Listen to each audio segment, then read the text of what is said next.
All right, good evening, everyone. My name is Ian Blackburn, and we are celebrating tonight a session of Zoom into Wine every week.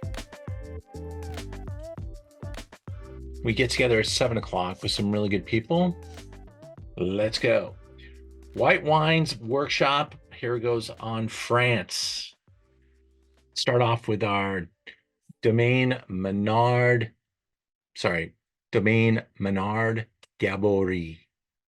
Muscadet is the name of the wine. Severe-et-Maine is the place.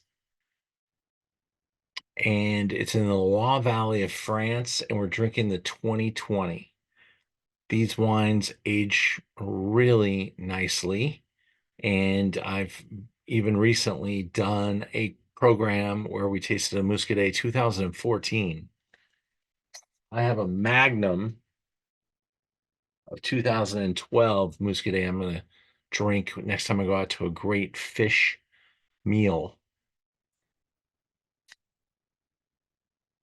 Here's a look at the Loire Valley. We're over here on the western side, Muscadet, and yeah, this is really where this grape thrives now. It was planted throughout many appellations at one point in time back many years ago. Now it's called the grape variety, by the way, is called Melon de Bourguignon, giving you a hint to its origin. Some people just say Milan. It is uh, uh, best put right where, things that grow together go together. This is definitely the ultimate wine for oysters. I would argue champagne dukes it out with Milan, but this is such a thirst quenching, warm day, summer afternoon, white wine. I am very guilty of whenever I go to Napa Valley, grabbing a bottle of Melon de Bourguignon, sitting out on the patio, and sucking down some oysters and muscadet. Kind of puts me in a mood, like a vacation type of a mood. This is a white wine that kind of slows you down. This producer has existed since 1734, but they have children that are in charge and they're sassing up the place, not only with hipper packaging, really a beautiful bottle, little wax on the top. Um, really cool the way they have gone to it, but also in their method of production. Um, they are doing some things technically to bring about a difference in the wine and their very natural path, natural fermentations, some slow skin contact. They're even playing around with seed contact 24 hours during maceration. So they're really trying to pushing the category with some new ideas, some world research. 100 years ago, wines like this were made by grandpa. He had no idea of the science. He just knew the way his grandpa taught him how to make the wine. Now everyone's well schooled, well educated, science degrees, science behind how things are happening. And yet they're able to benefit from, hundreds and thousands of years of, of education and wisdom past generations. So kind of a connection of both. Here we look at the appellation. This is slow rolling hills, a lot of sandy soils, close to the ocean, salty air.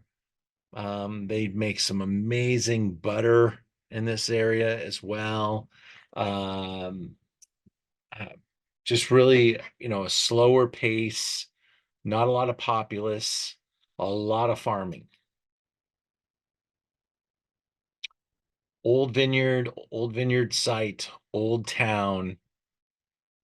Very natural path. Like I said, you can even see the way they're taking care of their vines and even the space in between the vines.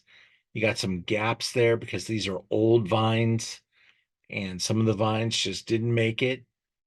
I'm sure at some point they'll fill in the gaps with some young vines, or maybe they won't,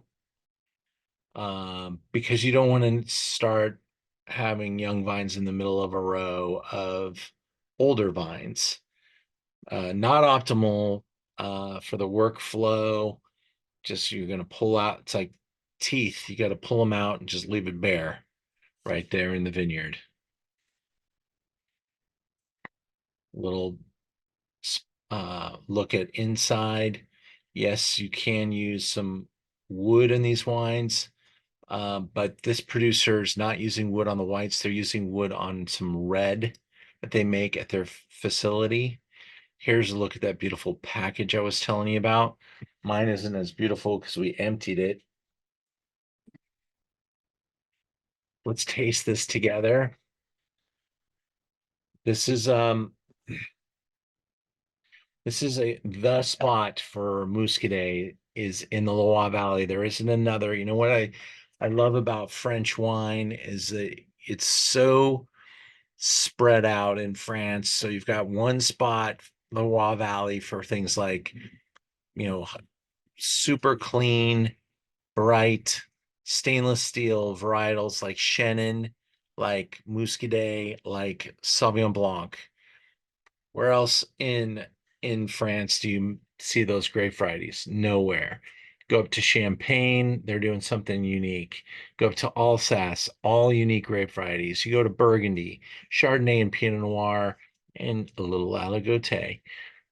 Go down to the Rhône, you got Syrah, Grenache, Mourvèdre, and all the others that are in that Rhône category. You go to Bordeaux, you've got your Cab, your Merlot, and they do make a Semillon Sauvignon Blanc blend, a white wine, but it's typically more of an oxidative style, bigger style, longer aging required, longer aging uh, possible. So let's taste this together. See what you guys think. I'd love to get some feedback. You can see the variety here. It has just a little bit of a haze to it. It's almost like a IPA in that way. It's kind of a hazy, unfined, unfiltered. They want some impact from skin contact, seed contact. They want to evoke some character here, some crunchiness, some minerality.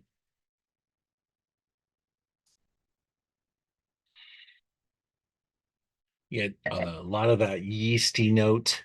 It's Muscadet sur lee, on the lees.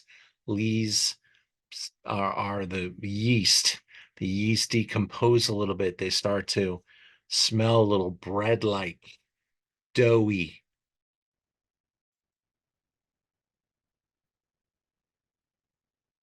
I like that. Going back to that beer comment, there's even some like beer nuances in the nose.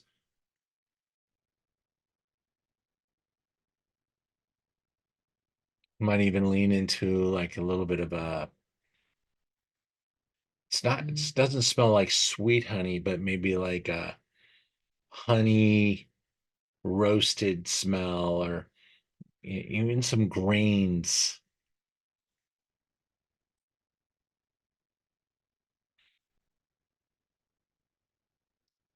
Kind of like a breakfast cereal, like a toasted rice with honey or something. There's some citrus. I'm leaning into stuff like kumquat, orange peel.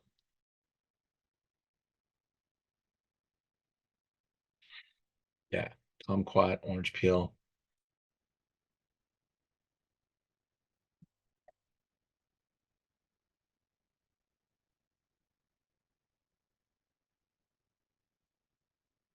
Here's where the Muscadet part comes in. It's got a wicked long tail of acidity that's going to come and really crisp up that palate.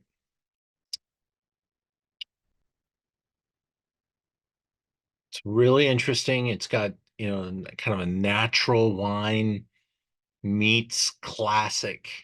It's the young generation making this their own wine.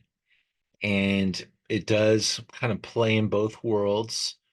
You can get Muscadet by the gallon at a lot of places that maybe doesn't have all these natural ethos and the skin contact and the haziness and the natural stuff, and they don't have certainly the artisan wine label because Muscadet's become pretty like industrialized, almost corporate. And it's a nice wine still. I have one on the website around $14, just right down the center, what you're expecting for a low cost, easy to drink, crispy wine. That's a good idea. I want to see the website. Sometimes I say that I have it and we are actually out. So I want to make sure it's on there for you.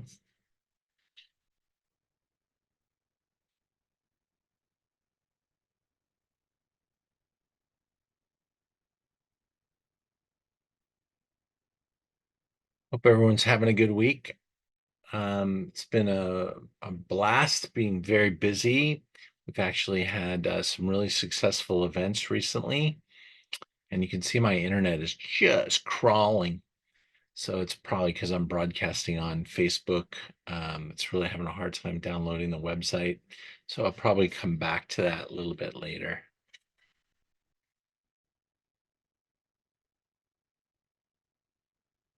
Yeah, it's not going to get there. But what do you think, guys? Anyone want to comment about this wine? Gia, I saw you make some notes there.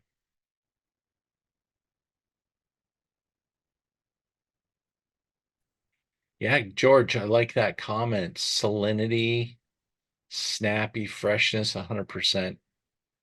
Shellfish, absolutely. This is the time of year too where you really like, don't oysters, sound pretty great. I don't know, but there used to be a thing about eating them in months that end with Y, but I don't think that's true anymore. Because we got, oysters coming in from all over the world, different climates. I think you do want them from cooler waters. But uh, yeah, just be careful with your sourcing, I guess. Got some green melon. Thank you, Kent. Yeah, I agree. A little honeydew, even on the finish, because I'm like breathing it. I can almost taste that honeydew melon for sure. Super fun. In Los Angeles, I love going to the Water Grill downtown LA for some oysters. Um, We got some King Seafoods, which are the same group as Water Grill. I think they've actually changed the names to Water Grill. Um, the Lobster on the pier in Santa Monica.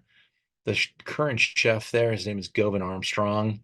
He has long, long tail of success in Los Angeles, back to restaurants like Table 8 and some other hip spots. He's brought his culinary ideas to a place that really is pretty standardized and really spruced it up a little bit.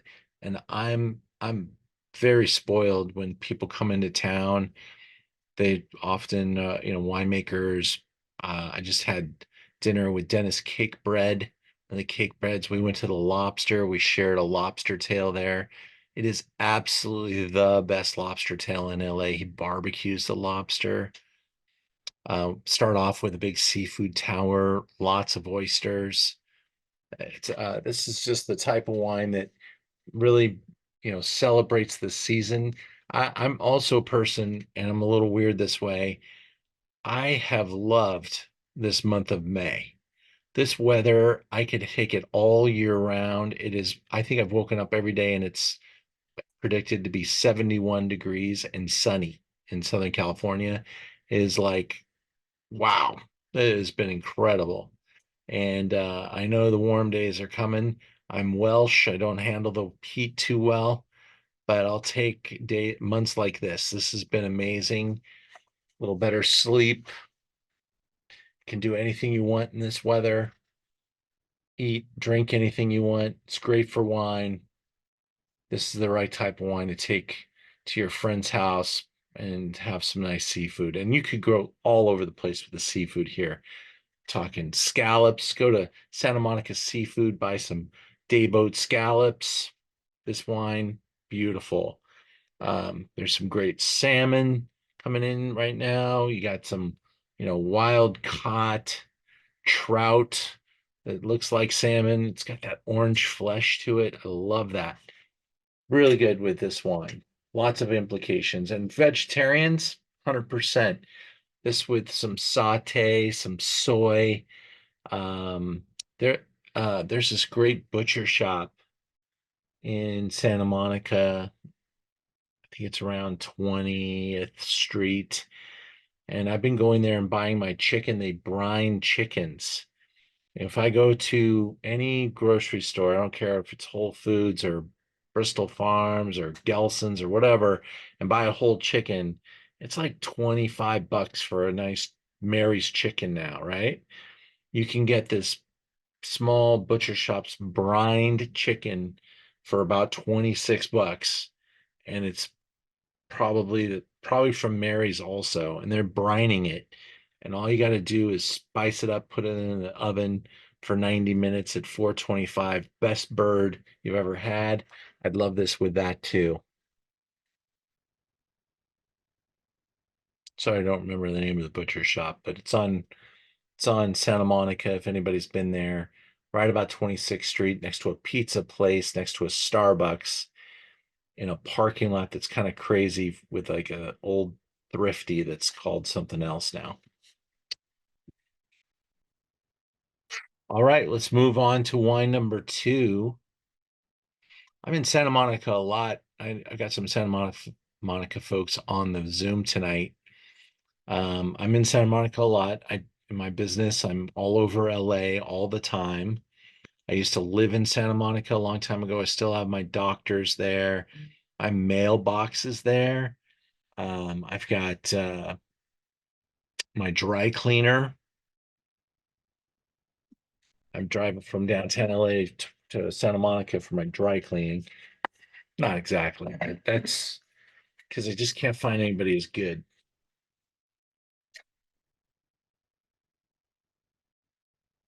Moving into wine number two, and um, as we're exploring the classics, we're doing this kind of workshop idea to really get to understand what the classics are, put them in context, compare, contrast, find some reasons to expand our wine habits a little bit. Um, this is a great brand that's on the rise, got some really good leadership. Burgundy is so bespoken, everything about Burgundy is small, and all the big wineries are just pouncing on the little areas now. Bouzeron, the Macon, Pouilly-Fussé. You're seeing all these expensive wineries growing their brands by buying land in the south. And Bouzeron is in the south part of Burgundy, just directly south of Dijon. I was hoping for a better map than that, but that's what I got from my designer. Apologize, but it's down in and around the Macon. You can see the Macon's down here, Dijon's there, and Bouzeron is just at the south of the Côte Côte d'Or, or the Côte de Beaune, being the southern part of the Côte d'Or.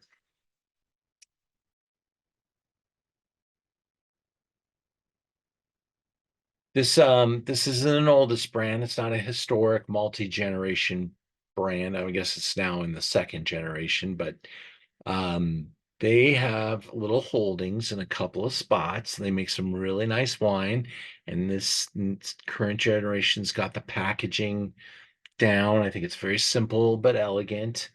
trust, I look at the packaging sometimes. I just want to go back to it. There's some really bad looking bottles of Burgundy. And when you look at a label and it's not looking like something you can trust, that's when I get concerned.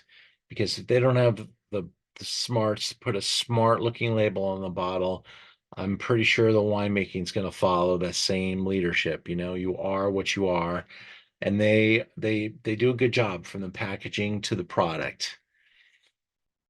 Can't be all packaging, obviously, right? Got to have good fruit. Look at that beautiful facility.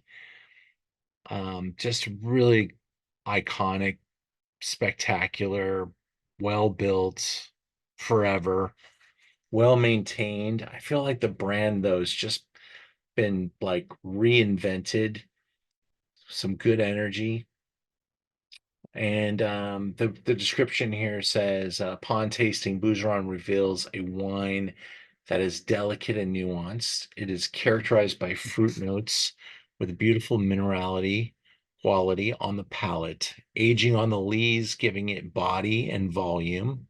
Domaine Chanzy Bouzeron wines are bottled at the Domaine before the summer in order to preserve freshness and splendor. Perfect for aperitif. Bouzeron is also sublime with seafood, grilled fish with sauce, and sushi.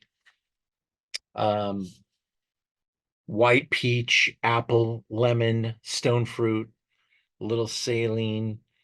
Uh, this is the alternative to a white Burgundy. You can make white Burgundy from Chardonnay, but I'm sorry, but Aligoté, the bottle just says Bougeron. It does not say Burgundy. Um, and it says Bouzeron. It does not say Bourguignon.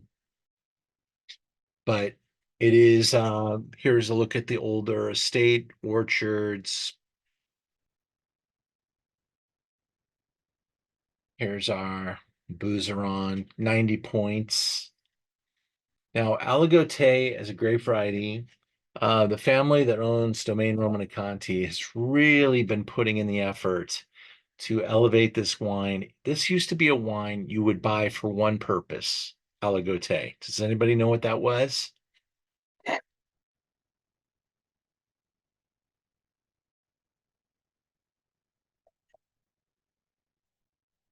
You would buy Aligoté and you'd mix it with a little cassis and make a little cure, and or you would do it with champagne with the cassis and call it a cure royale. So Aligoté was not really highly thought of when you had to mix it with something. And they started to find out that there's a version of Aligoté called the golden Aligoté. And that's what Chanzy has planted their vines to, golden Aligoté. It's more refined. It has a really nice roundness and richness. There's wonderful fruit, wonderful texture. And we're talking about in a time and place where Burgundies are at all-time highs. You can get a beautiful little Bouzeron for $25. And I think this is really a find. I'm really enjoying this wine. I enjoyed it when I opened it and poured the jars. I was like, wow, this is so good.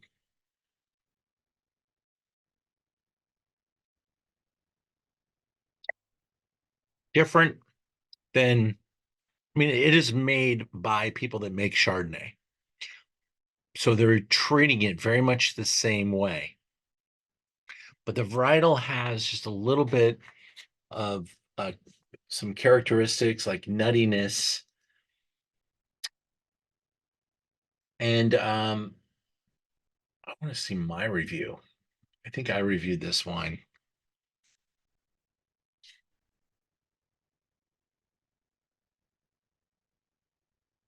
There we go. Spectator.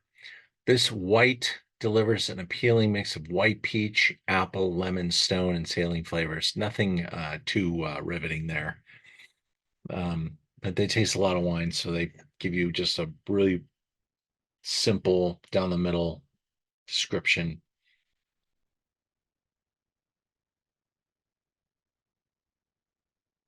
There's like some uh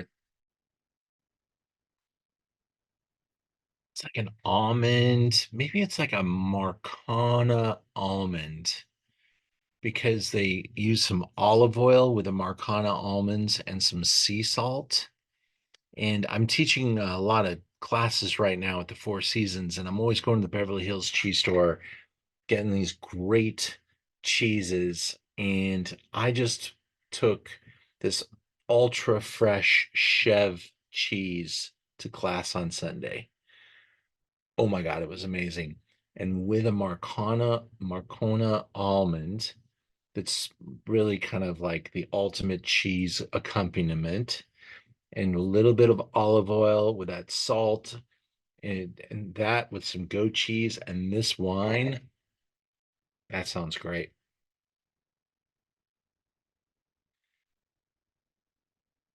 Can anyone else smell some of the stuff I'm talking about there?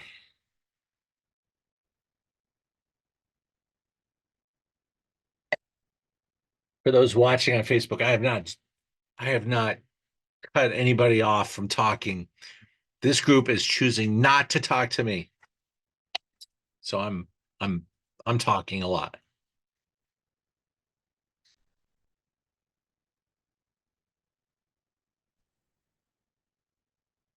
We're going to move on to wine number 3.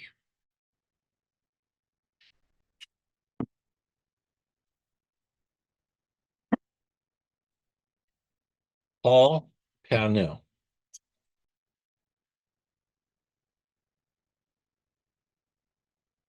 And to exclamate the difference between Bouzeron and Burgundy and Chardonnay, let's go to a awesome Chardonnay.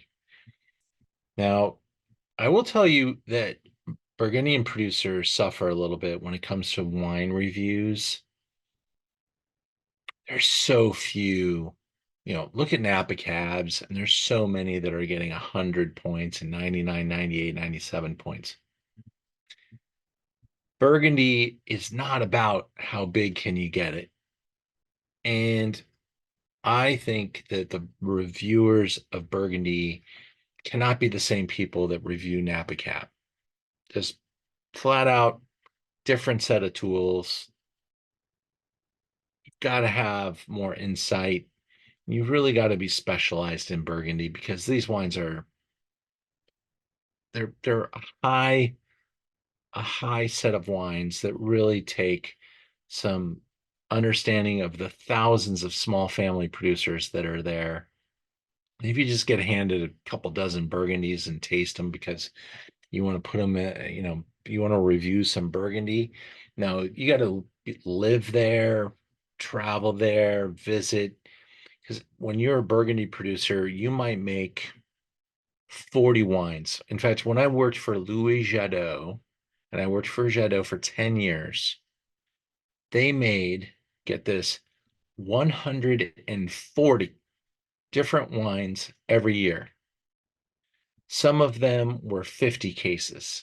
Some of them were 200 cases. Some of them were 1,000 cases. So many small lots. Puligny-Montrachet, La Falatier, Puligny-Montrachet from the Duc de Magenta. They bottled these separate lots, not blending them together.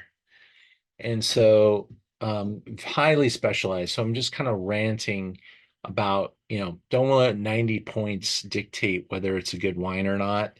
Just the fact that it has a review is saying something. It's only a 22. It's probably been in this country 30 days. But here is a look at the map of Burgundy. And they did not put Bouzeron on here, so I was trying to show you here as well, but should be right in here.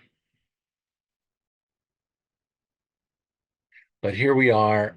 If you go to Burgundy, you got the Cotonui in the northern part, Dijon, you got Beaune in here, and then you come down and you've got Puigny next to Saint-Aubin, next to Chassin, next to Meursault, next to Saint-Romain. These are all the little beautiful facets of a diamond. Puigny has the Grand Cru, and it's shared with Montrachet. They're both named after the Grand Cru of Montrachet. And the monks decided this was special stuff. Montrachet was up on the hill. It had more character, more richness, more lavishness, and they could sell Montrachet onto itself for way more than any of those other areas. Paul Pernot, family, 1955, three sons. Damn it, he doesn't mention his daughter. But his daughter has a great little brand of her own, magic stuff. Anything with the name Pernot from Puigny, that's family. And all the kids are involved now. But Paul Pernot is kind of like the stubborn old grandfather who won't let his kids take his joy away. So the kids are out making their little wines, building their own reputation. Someday they're going to inherit this monster, this beautiful set of vineyards the dad and grandpa put together. One of the largest domain in Puligny-Montrachet, started by the family, but Paul extended and replanted slowly. And this is why this family is so set up now, because they've been investing for a long time. I mean, when you go back prior to 1955, you had war, you had prohibition. Things got much more expensive in the past 30, 40 years. It was not expensive prior to 1970. Here's that slope we're talking about, Puligny-Montrachet. Just optimal. Look at this, vines. They're treated like champion racehorses. They've got this like perfect configuration and formality, because what you're looking for is as uniform ripening, homogeny. And so you need these rows to be absolutely perfectly taken care of. They ride over the top with, sometimes they're even using electric vine mowers.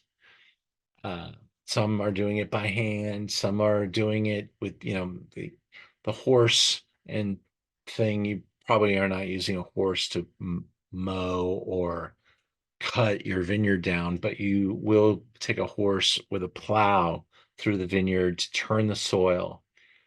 They say turning the soil is like turning on the water faucet, feeding the vines, getting some nutrients to the vines. Jasper Morris is a master of wine, respectable guy, and he is pretty focused on Burgundy. Hello, Ian, your sound is cut off. Is that true for everybody? We can hear you fine. Okay. I hear you fine. All right. Thank you, guys. Ian, can you hear? I can hear you, Kent. Can you hear me now? I think it's your volume, Kent. I'm just going to send you a message, Kent.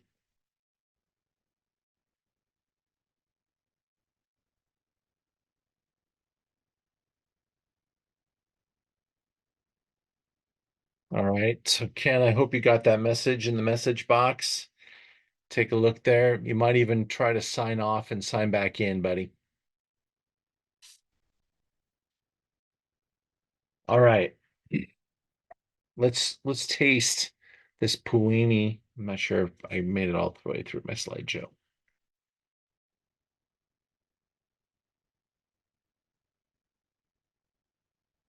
Here we go. Kent, I hope you can hear me. Yes. All right, good.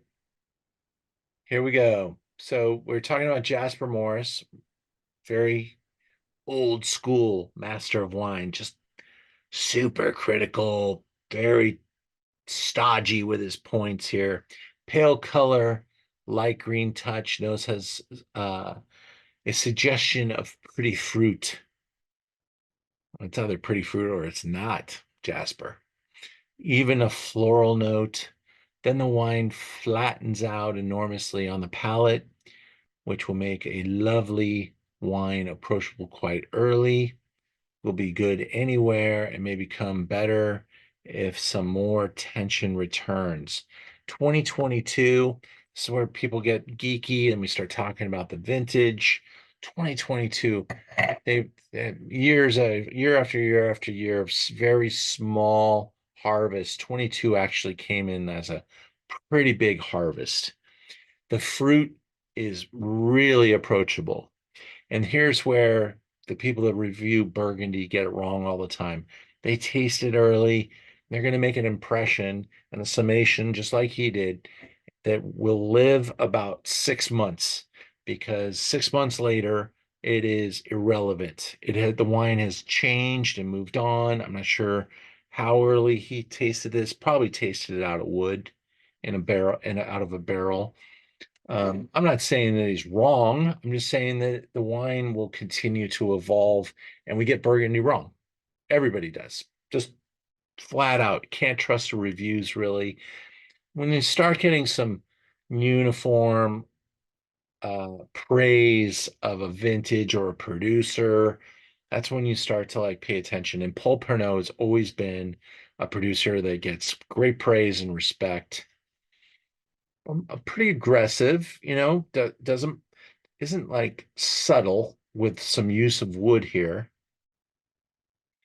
I think you can smell a good waft of vanilla, wood, toast.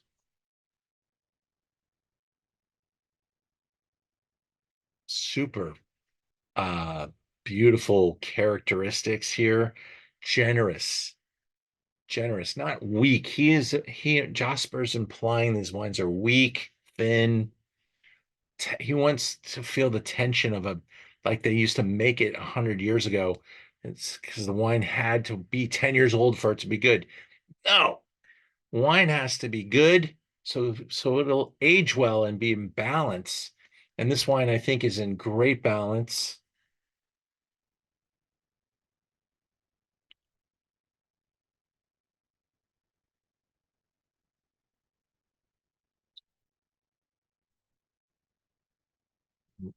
I mean, it's persistent. Is it telling me I can't drink it? Is that what you're looking for? Can't drink it, it's too young? Is that the sign of a good wine? No. I think that Paul Pernot is making a wine here that rewards people for, wanting to see a wine at its at a wonderful position, whether you buy it early and drink it young or wait 10 years. And I have had these wines when they're 10 years old and they're gorgeous. And will it make it to 20? You probably shouldn't have your village wines 20 years. This is a wine that needs to be appreciated fairly soon. It's village, meaning Puligny-Montrachet. It is not Grand Cru. It is not Premier Cru. It's village. And if this was a Premier Cru wine, it would be $150. And if it was the Grand Cru Montrachet, it would be $450 to $650.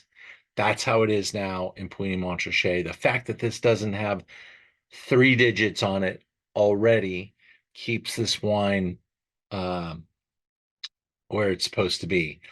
There's plenty of Napa Chardonnays that are 60, 70, $80. This is $87, and it's Puligny-Montrachet, and it's from old vines, and it's from Paul Pernot. And 2022 is a very beautiful vintage. Beautiful. Early, beautiful tomorrow. Hi, Ian. Hi. I'm backlit. You can't even see me. So I'm All completely right. here. All right. I see you. Backlit. But I wanted to ask you about what you just were talking about. If this you would consider almost like an entry price point for Puligny, Because I've seen 300 north.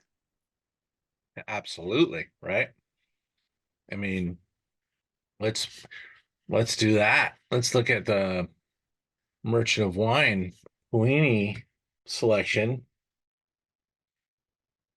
I mean, you can go anywhere you want with Puligny-Montrachet. It is a wine that can get a big number.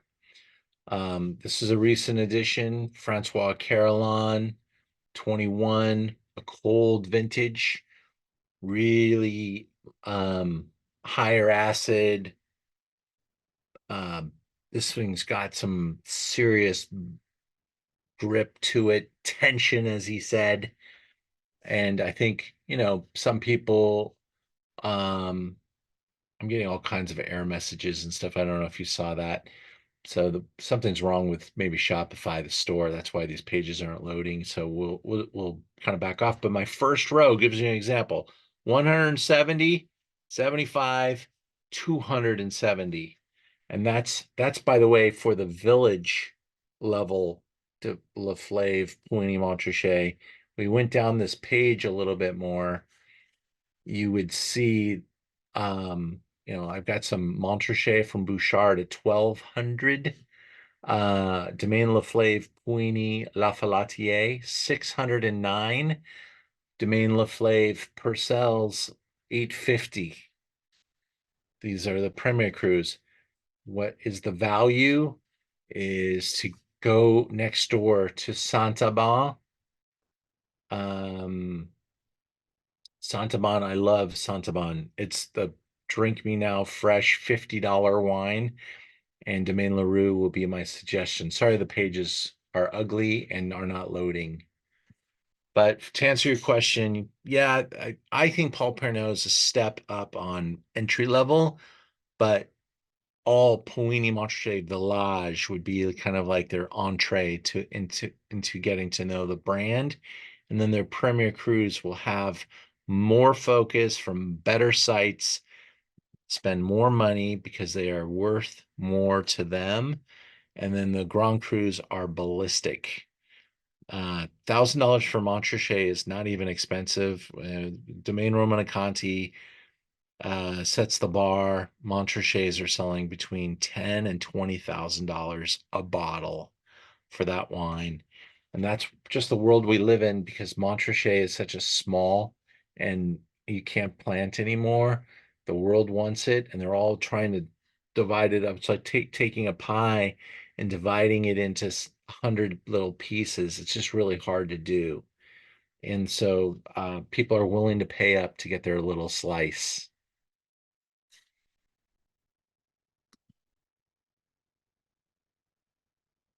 I hope you love the Montrachet. I do. And I think it's a fine wine at $90.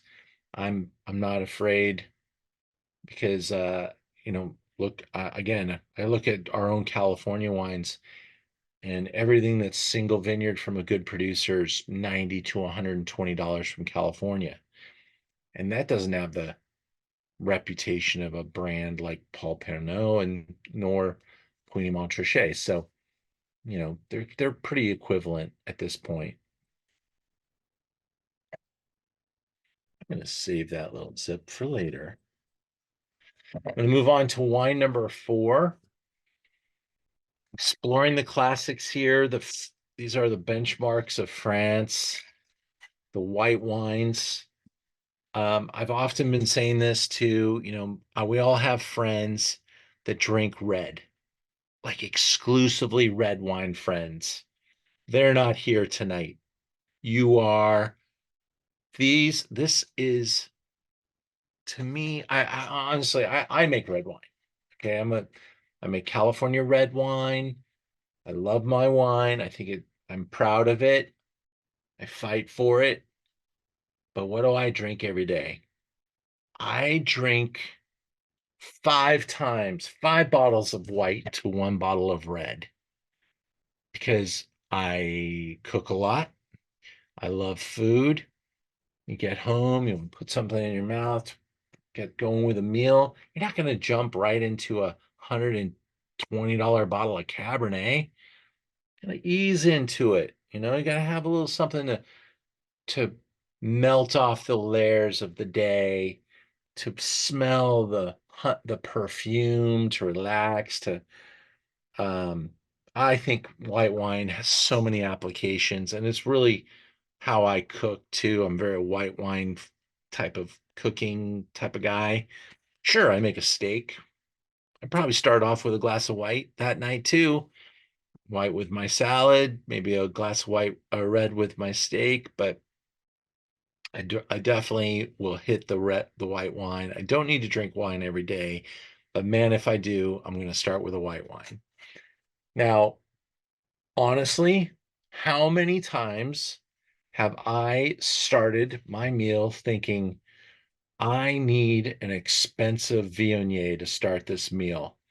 And I'm going to tell you that I think Viognier is making a massive move, massive, because it went from like 0.01% of all wine to like 3%.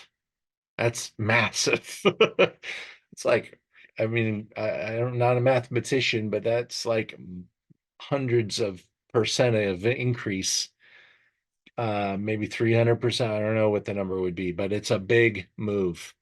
And prices have been on the rise for this as well, because this is a iconic producer, Francois Villard, one of the, when they speak about the Rhones and the northern Rhones and the white northern Rhones, and then Condrieu, this is one of the three names you're gonna slip out of your mouth.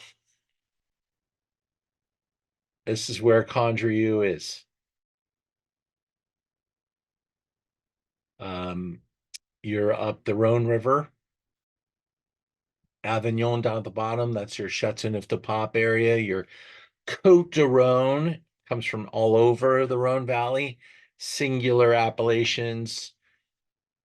Condrieu is one of the, is like the Viognier appellation.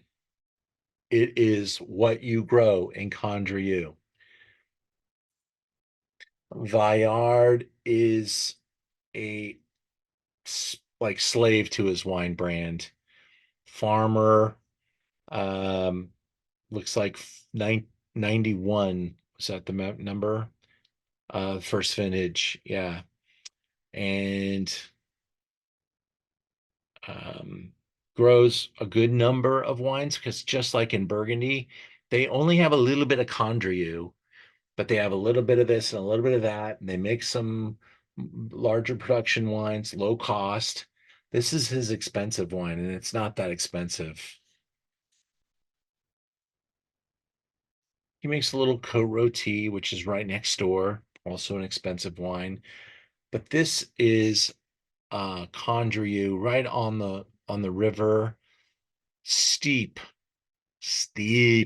hillsides, southwest facing, almost always here, because it's too cold. If your perspective isn't southwest, you're not looking at the sun long enough. Description: bursting with pineapple fruit and mineral depth. Comes from a single vineyard south of the Appalachian, east northeast aspect. I just said it had to be southwest, so that completely spits in the face of what I just said. East northeast aspects makes the site cooler than many. Its granite and gneiss soils result in superb mineral tension in the wine. All right. So more minerality, more rockiness, probably shallower soils, cooler spot. So less sunshine, higher acid, but probably a lot more challenging to grow grapes every year. Decanter, 96 points. Decanter, that's the English. They're going to be tough. plenty of rich, ripe apricot and peach fruit with lemon thyme and lemon verbena. Not overly full-bodied. Oh, the Viognier tends to want people that make Viognier, they don't have the polish or the sense to keep it kind of on a lighter, riper style. They tend to push it into the ultra extravagant, and it gets blousy and unfocused and massive and creamy and decadent, and it becomes too much. Well tailored like that. Plenty of salty extract, succinctly acidity, and scintillating acidity with such a long finish. It's exceptional this year. Aged in oak barriques, 35% new, tasted non-blind. Well, at least they're honest about that. They knew what they were pouring in the glass when they were tasting it. Here's a little look at the hillside. They use the stairways to get up on top of the vineyards. A lot of them are trellised. Meticulous cellar. They had some issues years ago with cellars up here being all humid and wet all the time and rain. You can develop problems not only in your winery but in your vineyard as well, with certain type of molds and yeasts growing. And one of them is called Brettanomyces, and it can grow in your vineyard, but it can also go in the wood in your barrel room and take some of that freshness away. And it can smell.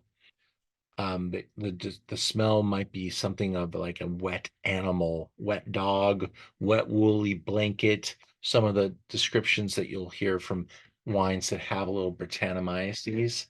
This one should not, because it's white, because it's from Villard. He's very clean, very meticulous. His wines don't have Brett, but some of the producers do. And by the way, they will tell you they like it, and that's okay. They're not wrong. It's just part of their nomenclature there. It's been in their cellar for generations, and you can't get rid of it. You have to literally burn the cellar down to get rid of Brettanomyces.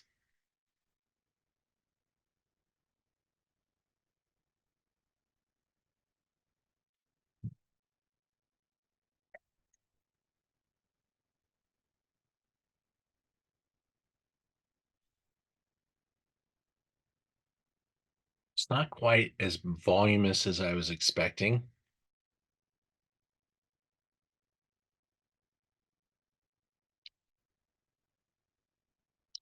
It does have kind of a wet animal nose.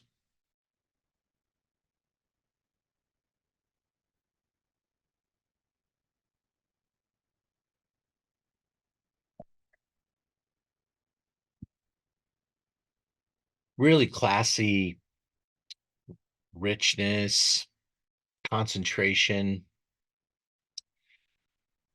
There's like an oiliness to it that tells you, how exotic, how much, small, low yields he's getting. There is good acidity here. It's not a very high acid grape variety, but there's enough acidity to kind of cleanse your palate, leave you kind of feeling like there's like not bitterness, but there's just a nice balanced approach here to present this grape variety. Viognier doesn't have a whole lot of real estate in the world, but there's versions of Viognier all over the world. They just tend to all be pretty small, kind of like, hey, I'm here. Think of me. I gave you an example earlier of something. I think I was talking about goat cheese somewhere. I did a James Beard dinner years ago with Josie LaBalche when she owned Josie Restaurant, and we used a Viognier wine. Happened to be from California. Happened to be from Joseph Phelps back then, but made a salad with like grilled peaches, candied walnuts, goat cheese, and grilled um like radicchio and endive. And then they had this really beautiful kind of lemon vinaigrette. I don't think there wasn't any mustard. It was just lemon, olive oil, salt and pepper, maybe a little bit of some herbs. And we had it with Viognier and it blew my mind. I was like, that is what you can do with Viognier to make it really shine. Really great with chicken. Anytime you can almost introduce a little lemon or stone fruit accent, it can go great with some Asian foods, Asian spices, curries. My friend is like one of the best chefs, home chefs I know. And I took a bottle of Viognier to his house. He made Indian food. And he, by the way, is an animal when it comes to spice. We told him we liked it spicy. So it was actually the theme of the night was spicy food. And he used ghost peppers and he had like this ghost pepper powder. I don't know how he did that, but it was this he's really into it and he really took it to a high level. And I can remember the how my eyes were like crying because the peppers and the chilies and everything and that he was introducing, so good, so spicy, and the Condrieu that we had was magic with the food, and it was like you could actually smell the floral characteristics kind of coming through with the food, and it was a lot of chicken, a lot of seafood. Really fun wine. Got some chats there I just want to check out. I like that mouthfeel as well, George. Thanksgiving turkey, Kent. Nice.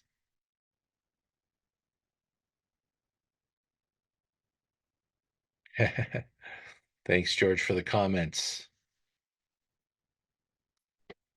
So we move on from our beautiful Viognier, which I just want to comment one more time. $70. This is like a leading version of Condrieu. And this producer's pretty awesome. 2020 is a good warm vintage. 21 a little cool. Well, 21 suffered from incredible like early rain, heavy rain, and some hail, and so a lot of the fruit that they normally grow didn't grow. So what you have is something that's pretty small in the total harvest size, and because it was such a cold, wet start in 21, the wines have really, really high acid because they were so small of a harvest and they picked it pretty right on. 2020 was pretty warm. So pretty big difference between the vintages. Some would definitely lean towards 21 being the better year because it's so classic and so long aging. But then again, if you're buying it to age the wine, I don't think you're buying Viognier or Condrieu to put down in your cellar for a long, long period of time.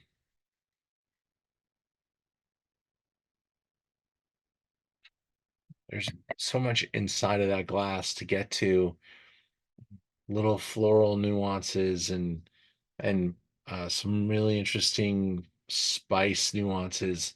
And if you just spend time with that glass and just keep going back to it, you can smell little kisses of things, little hints of things.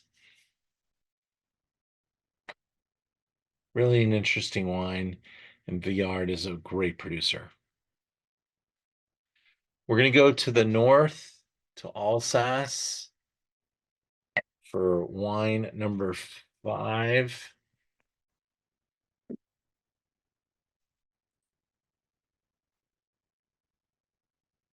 We are about to drink Riesling.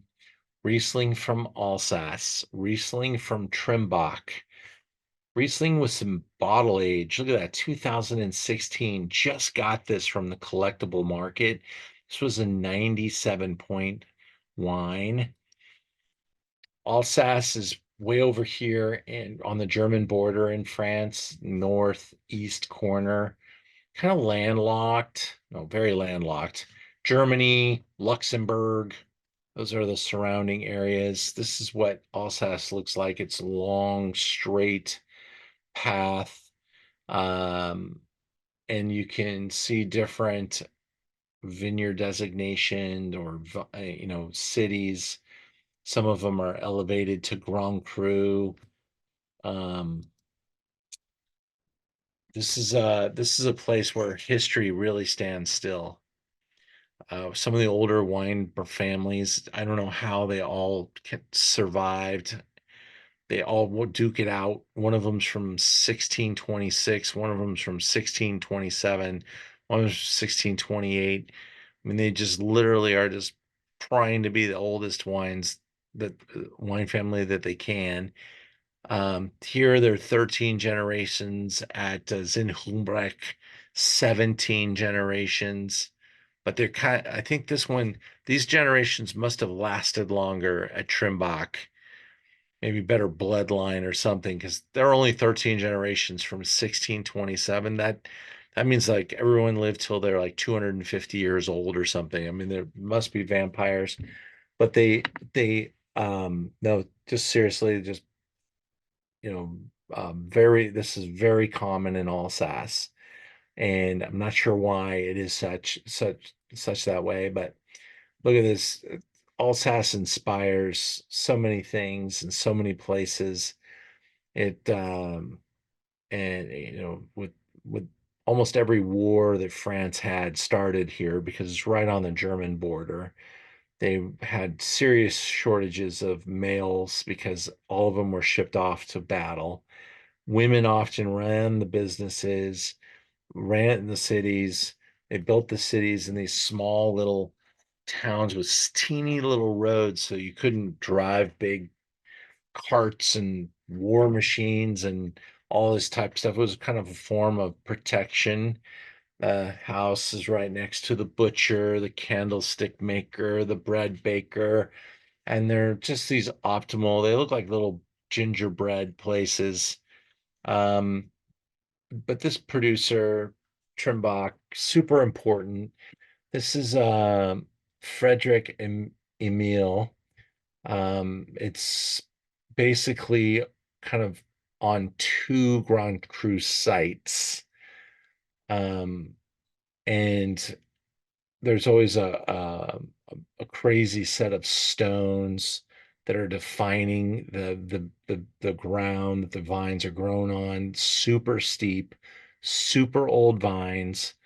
They're very health conscious, so no like herbicides, pesticides, things like that, because it all goes in the water and they're all drinking the water.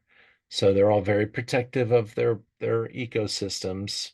It is a little warmer up there, but it's also a little colder. You get the extremes there.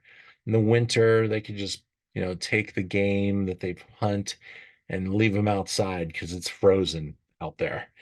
And so many foods were invented in Alsace. Great chefs are from there. Jean Georges is from there. Great pastries are from there. Amazing uh, pastry shops and uh, bakers, cookies. Um, I mean, probably because during the winter you were pretty frozen in and you had to bake some stuff to bring happiness. And maybe that's why they live so long because they're such happy people with a lot of the foods like quiche and terrines and chicken that's been preserved in in the fats. And that's a really big way of keeping the foods fresh there. And so that style of cooking was because of where they're at, because of their seasonality. And again, what grows together goes together. These wines go with all that fattiness and that richness. And these wines have tremendous minerality. 97-point vinous review. Let me taste it before I read that.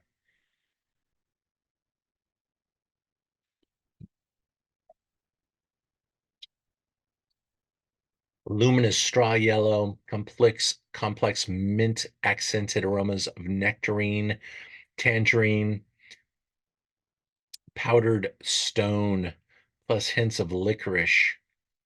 Bright and dense and juicy, showing outstanding acid sugar balance and a penetrating juiciness to the stone fruit and herbal flavors. Finishes multi-layered and very long, displaying noteworthy clarity and limey cut on the saline finish. Wine lovers everywhere know just how wine lovers everywhere know just how great Frederic Emile Rieslings can be, but this looks to be a real knockout in the making. Absolutely love the wine's mineral-driven precision. It pulls off the neat trick of being both very age-worthy and also lovely to drink now. I was happy to know that my palate was still working after an extremely long day of tasting when I told Pierre that in this vintage, Frederic Emile, I found more of the Geisenberg than the Osterberg. In most vintages, the wine's a blend of 60 and 40, and even sometimes 70-30, but this year it's more like 55-45. Okay, he's very proud that he noticed the differences in Grand Crus. That's very vinous. Here's a look at the hillside beyond the castle. Look how extreme that is. These cellars they make the wine in these large oak rounds, so they live in an oxidative environment. That's why you have that texture, that richness. These wines are almost dry though, maybe just a little kiss of a residual sugar, but they're not sweet. They're big. This is like 14 plus alcohol with all that minerality. I didn't hear him mention much on the petroleum notes, but I do think it's releasing just a hint of petrol, which is kind of like a marker for Riesling. It is a marker for Riesling. Pineapple, uh, definitely some papaya, or no, mango. Mango. Bingo. Cuvée Frederic Emile, $90, give or take there. One of the great treasures of Alsace. This will take your meals to such a high level. Really an incredible food wine.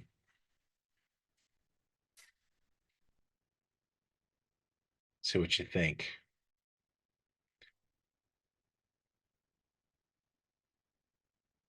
Cuts through a rich dish like a saber. Thanks, George. Good comment there.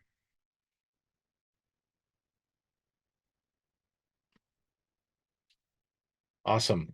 Well, I hope you've enjoyed that. We got one more wine to get to. Let's do it.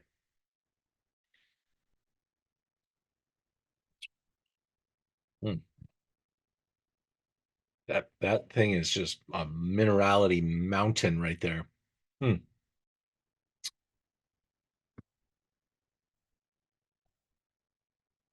Got a few folks that I haven't seen for a while tonight, so thank you guys for joining us. I hope you're enjoying. Melvin J, I hope you guys are good. Yeah, we are. Good to see you. It's I'm out of tax season and life is better. Awesome. I postponed. I pushed it off. I got to get into it though, Melvin. I bet it's kind of like, oh, thank God they're not going to try to force us to do their taxes with 72 hours left before the deadline when someone says, let's just push it off. Yeah, that's not gonna happen, yeah. Very good. Lisa, good to see you. Hope you're well. How's retirement? If you figured that out? Not really, although I go to Spain this weekend Yeah, for a couple weeks. good for you. Well, Setsuko, thanks for joining me tonight. And George, Alex, Maldonado, thank you. I see you both in there again. Thanks. I saw you guys last week too. Thank you both, right? Very nice to have you. I hope you're enjoying the wines. Let's go to our Gewurztraminer, as this is, some people choke just trying to say the name. Gewurztraminer. Give it a shot. All right. So I got to go to Alsace with who ended up being like, there were 4 of us, and one of them became a great winemaker, and 2 of them became masters of wine, and I didn't. I was the weakest wheel in the group, weakest in the food chain there. They were so into wine, and that's what kind of pushed me because they were so good at it. And we got to Alsace and they already knew all these producers and these places. And I was like, wow, I'm just not well enough informed. I gotta do more. And they raved about Albert Boxler back then. And now I get to buy so much great Boxler Alsace. This is the brand, the Trimbach is a fantastic brand, but they have made their name and they make a good amount of wine, and they're in all the places. And they make the Emile and some other wines that are as good as anybody's wine in Alsace. But they also make a lot of wine. And so there's something about producers like Albert Boxler that only kind of the hipsters know, the real, wine purists. And he hasn't put a bottle of wine anywhere in any grocery store anytime. So these wines are pretty highly looked up to. They they just all get big scores, and there's something special about them. So let's get into it a little bit. This is from Sommerberg and Brand. Brand is actually the name of the place. So you'll see brand on a lot of Alsatian wines, but it's the name of the Grand Cru. And again, here they are, 1673. They're new. They're the new guys. And they're just super into that high ethos. They do not have a lot of land, but what they have is like some of the best. So their holdings are really important, and that allows them to make great wines. Like every little dot on that map has a little village that looks just like that. Super cute. Fantastic place to visit, gang. Just safe and delicious. And they speak mostly German. They all speak, everybody in Alsace is so well educated, great schools. So they probably speak Italian, German, French, and Spanish. And English, of course. So we go there. Let me just tell you a quick story. So I got there and didn't really have, it was like my first trip to France. Didn't really have my knowledge well of how things worked. I took a taxi to the hotel, but my train left at like 6 in the morning, and the guy's like, as I'm checking in, he even asked me, he goes, "What time are you leaving tomorrow?" Because I was only there for one night. We were on that like road show, got to see all of France in 30 days. So one day here, one day there. He goes, "What time are you catching that train?" Because he knew. I said 6 o'clock. Yeah, he goes, "Yep, that's the 6 o'clock train." Guess what?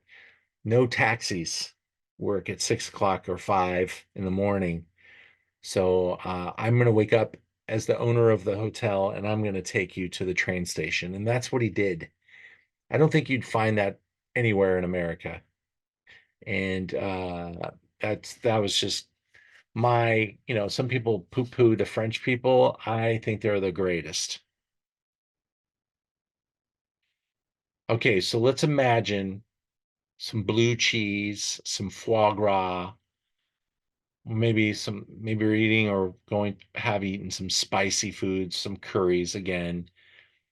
This is a awesome wine to have with. This is not dessert, but it's got the richness to go with something like a foie gras terrine at the beginning of a meal, some blue cheese salad, stuff like that. This is going to be a volcano of things coming out of the glass. Spice garden. That's what Gewurztraminer means. It's like all the spices.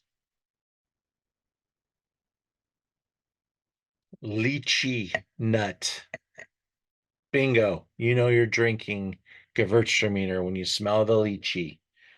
Lemon peel, lemon rind, orange bitters, kumquat, granitic soil. It gives it like some smoky edges. You can smell all these great things.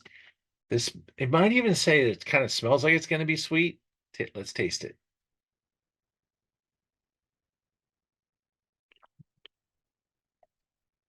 There's that explosion of like almost like marmalade. And then boom, dries out. Orange bitters. Boom.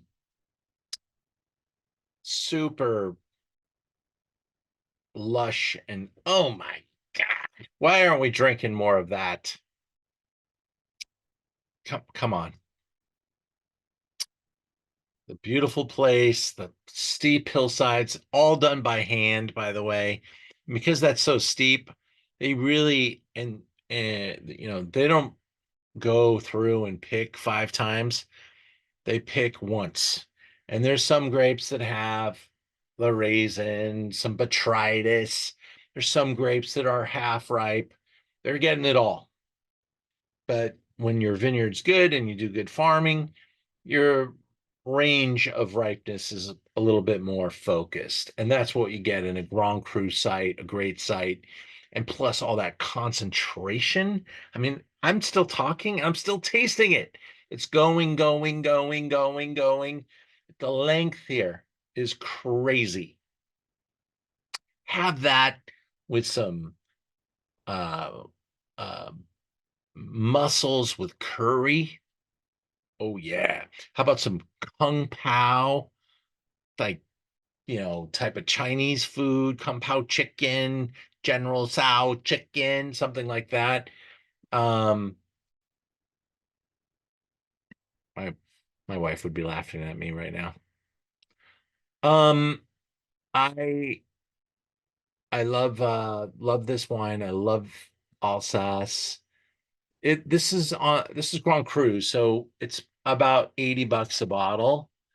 By the way, you could buy a bottle of this right now and wait 20 years.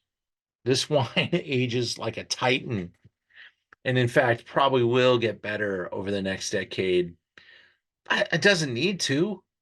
It's so good right now.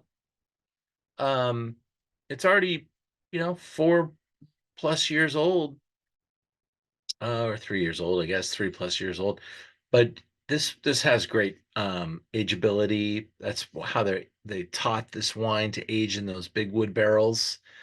And this is a wine that you should celebrate with some friends. Even people that don't like wine might put this in their mouth and go, oh God, that's good. This is like the, get them convinced wine. Yes, yes, George, there is RS here, and the acidity is so high that there probably is a pretty good smack of RS. I mean, they're picking pretty ripe grapes, and there is potentially some botrytis in those grapes too. And they do, by the way, make a couple of wines that are sweeter than this, because when you're making Alsace and you're picking it like that, you sometimes you just go through and hand sort out the berries that have the botrytis, and you can make a wine called Selection Grand Noble. SGN. Those SGNs are magnificent, maybe the best dessert wine in the world. Yeah. Like Sauterne, absolutely. In that same vein, I would put an SGN, a good SGN, up against a good Sauterne, and I think SGN might take it. Yeah. But they're expensive because they're so hand worked, and they're usually in half bottles.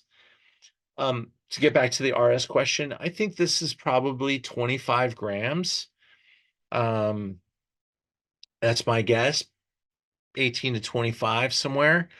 But it doesn't take, just as you pointed out, it starts off with that, but the finish is so dry because that's the acid. And this is what makes it so great with that food that has that spice. You can find a wine like this with spicy food. Again, Thai food, Chinese food, curry, Indian curry. Oh, bring on the Indian, the tikka chicken, the um, you know, uh, I go to Badmash, and they make this fiery Indian food with this wine. Spectacular. So we covered 6 great wines of France. That's our kind of our workshop today, to be able to go through and taste some of the benchmarks of France. We're going to do a couple of these to make sure we cover some basics in the really high with a really high standard. I really hope you guys had a good time, and go Dodgers. We'll talk to you later.